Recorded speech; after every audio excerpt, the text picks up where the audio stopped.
गरुड़ पुराण के अनुसार मांस खाना पुण्य है या पाप। मित्रों, हम आपका स्वागत करते हैं। वैसे तो भोजन में हम क्या खाएं और क्या नहीं खाना चाहिए ये लोगों का व्यक्तिगत फैसला होता है, लेकिन यहाँ हिंदू धर्म में कुछ लोग मांसाहार को निषिद्ध मानते हैं। वहीं उनमें से कई लोग मांसाहार को काटकर और मारकर खाते हैं। आज भी ये कार्य हमें कई जगहों पर मिलता है।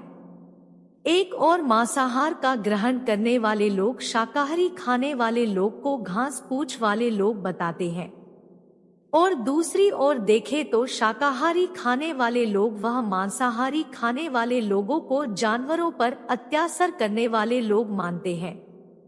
लेकिन मित्रों, आप आंख बंद कर आप किसी बात को आप मानना नहीं है, और ये लक्षण बुद्धिमान लोगों के ये लक्षण नहीं होना चाहिए। इसलिए दोस्तों, जानते हैं कि हिंदू धर्म ग्रंथों में शाकाहारी और मांसाहारी उन दोनों में कौन सा आहार उत्तम माना गया है। हिंदू धर्म में मांस खाना माना है कि नहीं, इस बात को लेकर कई लोग के मन में शंका होती है।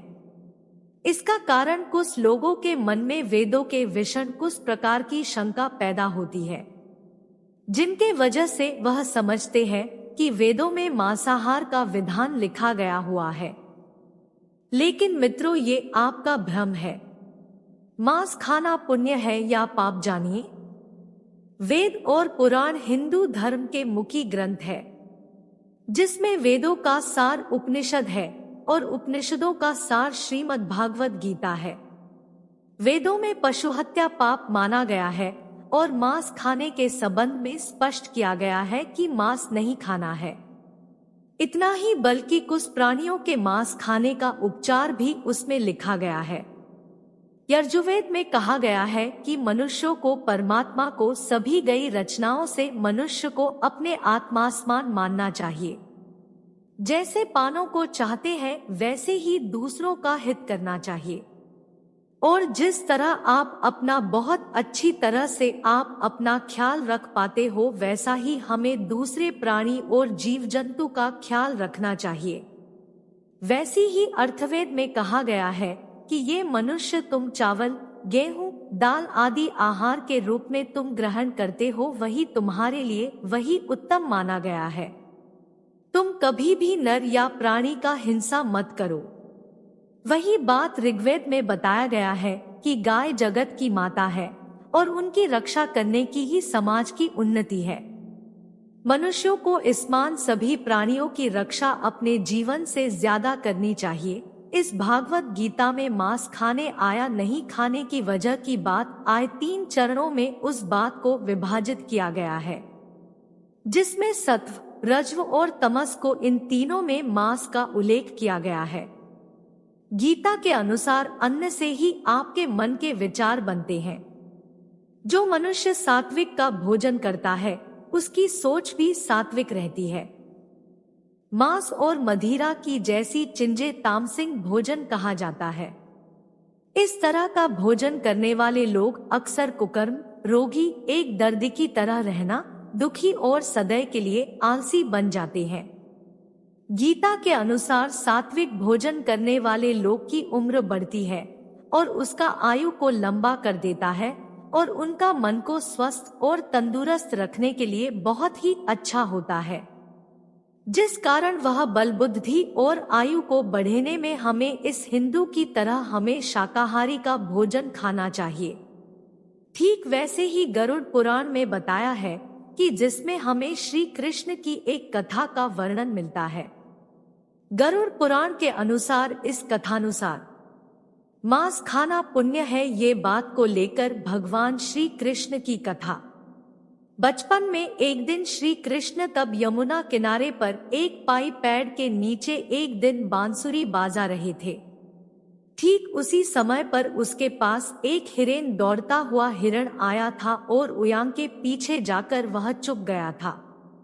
तब हिरन बहुत डरा हुआ था। तब श्री कृष्ण ने हिरण के माथा पर हाथ हिलाया और तब हिरन को पूछा, क्या बात है हिरण, तुम बड़ा घबरा कर यहाँ पर आ गए। तभी वहां पर एक शिकारी वहां आ गया। तब शिकारी बोला कि ये मेरा शिकार है, तुम मुझे दे दो। तब भगवान श्री कृष्ण बोले कि हर जीवित प्राणी पर सबसे पहले उनका हक होता है, न कि किसी और का हक होता है। ये बात सुनकर शिकारी को बड़ा ही क्रोध आ गया था। उस शिकारी गरज हुए कहा, भगवान कृष्ण को ये मेरा शिकार है जिसे मैं पकाकर खाऊंगा, ये बात छोड़ो, तुम मुझे तुम्हारा ज्ञान मत दो।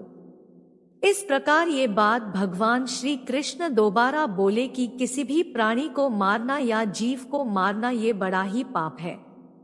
क्या तुम पाप के भागी बनाना चाहते हो? मांसाहार ये पापा है या पुण्य, ये बात तुम नहीं जानते हो।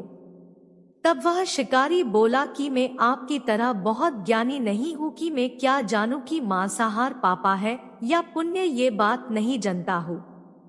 मैं तो बस इतना जानता हूँ कि मैं यदि ये शिकार नहीं कर पाया तो मुझे ये खाना नहीं मिल पाएगा। मैं इस हिरण को इस जीव से मुक्त कर मैं तो पुण्य ही तो कमा रहा हूँ। फिर आप क्यों मुझे इस पुण्य को कमाने से मुझे तुम रोक रहे? जहाँ तक मैंने सुना है कि जीवा हत्या तो शास्त्रों में उसका उल्लेख किया गया है। तब राज भी शिकार करते थे, तब ये पाप नहीं कहलाता था, और इस पाप का मैं ही क्यों अब भोगी बनूं, बताओ तुम। तब शिकारी श्री कृष्ण को पूछा, अब आप ही बताइए कि मांसाहार पाप है या पुण्य, इसके बारे में बताइए। तब शिकारी की बात सुनकर भगवान श्री कृष्ण को लगा कि ये शिकारी मांसाहार खाकर आपने बूढ़ी नष्ट कर बैठा है। इसके अंदर सोचने और विचार करने वाले भी विचार उसके अंदर नहीं, बल्कि ये बात को पूरा ही समझता ही नहीं है। इसलिए इस शिकारी को ये बात बहुत अच्छी तरह से समझाई। तब भगवान श्री कृष्ण को एक कथा सुनते हैं कि एक बार मगध में अकाल के वजह से खेतों में अन्न का उत्पादन कम हो गया था। तब वहां के राजा को बहुत चिंता करने लगे और मन में ही मन में सोचते रहे कि इस समस्या का निदान योगी रीत से नहीं हुआ है तो ये कोठार के बहरे हुए अनाज भी कम हो जाएगा और इसके बाद संकट और भी संकट बढ़ जाएगा। इस समस्या का हल करने के लिए राजा ने मंत्री एवं सभी राजदरबारी और मंत्रिपरिषद में राजदरबार में सभी को बुलाया।